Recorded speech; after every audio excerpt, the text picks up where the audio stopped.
You got to speak on up. I mean, I can't keep... All the little funny little... Okay, but I didn't expect you to be talking about children. Huh? I wasn't... Well, I'm trying to get you to talk... Why would I... Well, you ready to talk about genocide? Yes. Okay, listen, you're doing well, but I just want you to be more forceful. You're doing well. This is genocide. You ready to deal with genocide? Yes. Okay, here we go.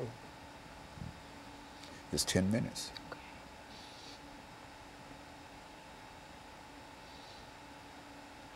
Give me some study you studied about on this reference to this. You doing right. You doing all right. I just want to feel star performance. That's what this is all about. This is about stardom. Yeah. You ready? Yes. Look up. Here it comes. Get ready.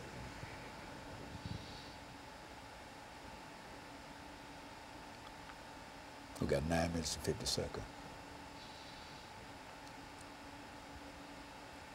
Now you ready to knock it out here. Knock it out the ballpark. That's what you got to do now.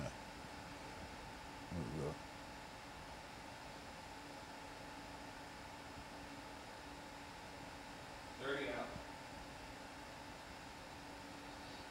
Wake up, wake up. The camera's on you now.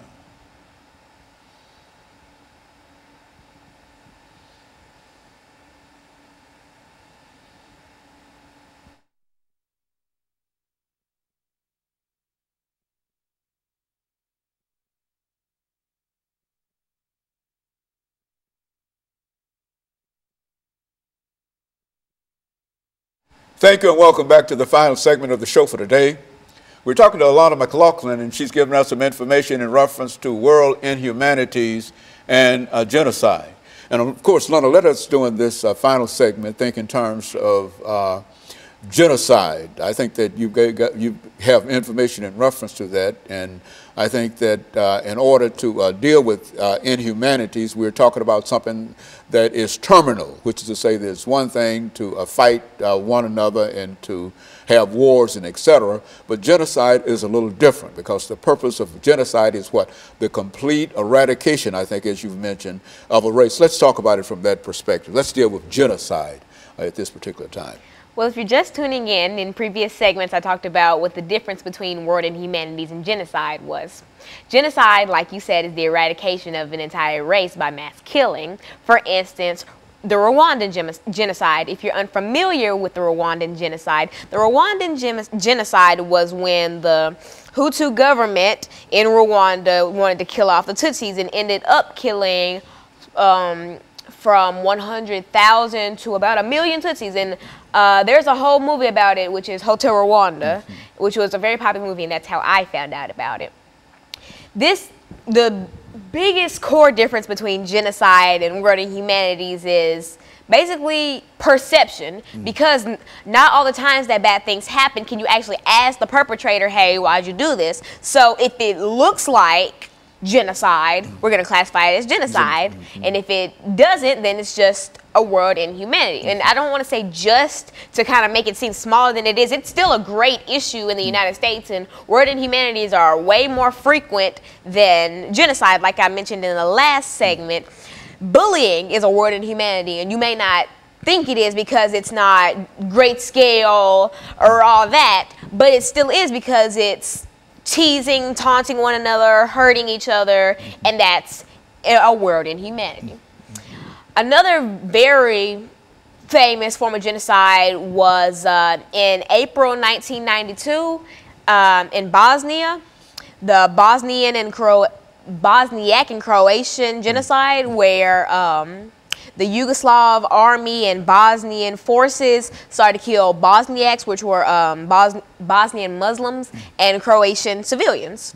They killed about 100,000 of them, making it, and at the time, it was the worst genocide since the Holocaust at the time. And so that's another very popular form of genocide, but I think that the most popular form and one of the worst in the world was the Holocaust. If you're unfamiliar with the Holocaust, this is when Adolf Hitler, Nazi party leader, came to power in Europe and Germany and etc. And he ruled over all these places, and he decided to kill off Jewish people. Now, what a lot of people fail to realize is that he did not only kill Jewish people. Most people just say that he killed off Jewish people because that's who he killed off the most of. That's who that was the main target, you know? Say if you're hunting and you want a deer, but you see rabbits and etc., you're going to kill those as well. But the main target was Jewish people. He also killed gypsies and drifters and African Americans, lots of orphans, gay people. He killed anyone who wasn't his image of a perfect civilian, which was a blonde-haired, blue-eyed person with light skin. And so if you weren't Adolf Hitler's image of beauty, you were sent to concentration camps, you were forced to do hard labor, you possibly could be killed on sight, you could be robbed, and all these horrible, horrible things. And I think the key question that you have to ask when dealing with genocide is why? Why did someone want to kill, why did the Hutu government want to kill all the Tutsis? Why did Adolf Hitler want to kill all the Jewish people? Why did the Yugoslav army and Bosnian forces want to kill off Bosniaks? It's all stemming from one key thing, which is hate. Hate breeds every evil thing in the world. If you talk about any world inhumanity or genocide, look at the perpetrator and then think he had to have hated this group of people that he was targeting or whoever to be able to do something like this, like the Trail of Tears. Andrew Jackson must have, I don't know if he hated them, and I can't really ask him now, but he had no sort of sympathetic feelings for the Native Americans, so he made them walk and he made them go out in the winter with no food and no clothing and etc. For the Holocaust, Adolf Hitler, now I can actually say, and he has been quoted as saying that he hated Jewish people, and that's why he did what he did. And it's not a justification by any means, but more of a reason why he did that. And so I personally believe that a way that we can start to see a decrease in world inhumanities and genocides and killing is teach your children love before you teach them hate, and don't teach them hate at that. For instance, racism. Racism is not, you're not born racist, you're taught racism. In a lot of cases, a lot of 21st century racist teenagers and children were born into racist families. And so they see that growing up and they think that that's the right way to go, because your first role models are your parents and your family, and when you see them doing something, you're going to automatically assume that that's right. And when you hear otherwise, you want to fight with them because, no, my parents did it, those are my role models, and that's right. And so that's the key thing and a lot of this. And so many people would just say, oh, no, they're born to be da-da-da-da. That could have been changed by just simply teaching your children to love and be decent people. Oh, so, and Lana, so in your age group, do you find that there are many people who reflect upon some of the things that we're talking about now, about how they ought to feel toward one another, to enjoy and obey the golden rules, do unto others as you would have? Do you find much sentiment like that, or is it almost, as you've indicated on so many occasions, some kind of controversy or some kind of bullying or some kind of pushing or whatever? Is there any movement towards sanity in reference to man's relationship to man that you see in your everyday life? And if not, what can you tell your peers as to how they might make things better for everybody?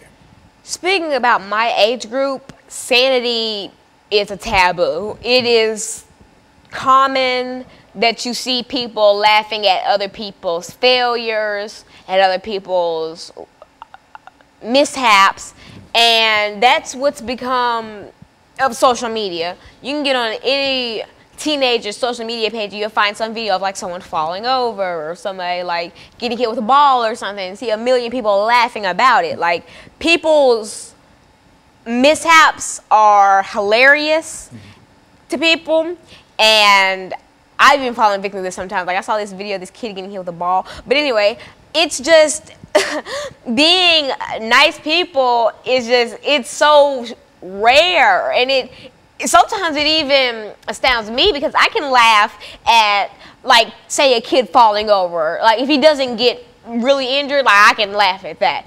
I can't laugh at someone getting hit by a car or falling off of bridges and stuff like that. And those are the types of videos that go viral, that people sit and laugh at for days and days and days. And I'm like, wow, when did we... Like, I knew this generation was bad, and I knew that we were very selfish and not selfless, but I didn't know that it was that bad. And so I just, like I said earlier, I'm going to reiterate on that. Teach your children to be nice to one another, because it'll go a long way. Mm-hmm.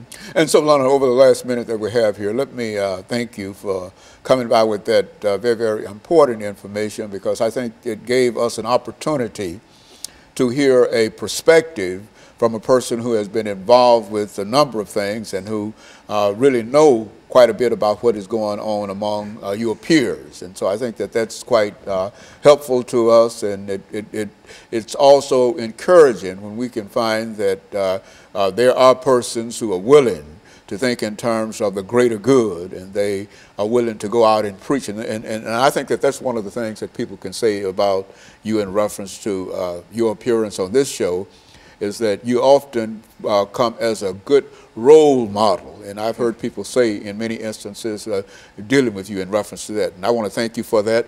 And let me encourage our audience to tune in again next week for another informative edition of Comments. Thank you and good morning.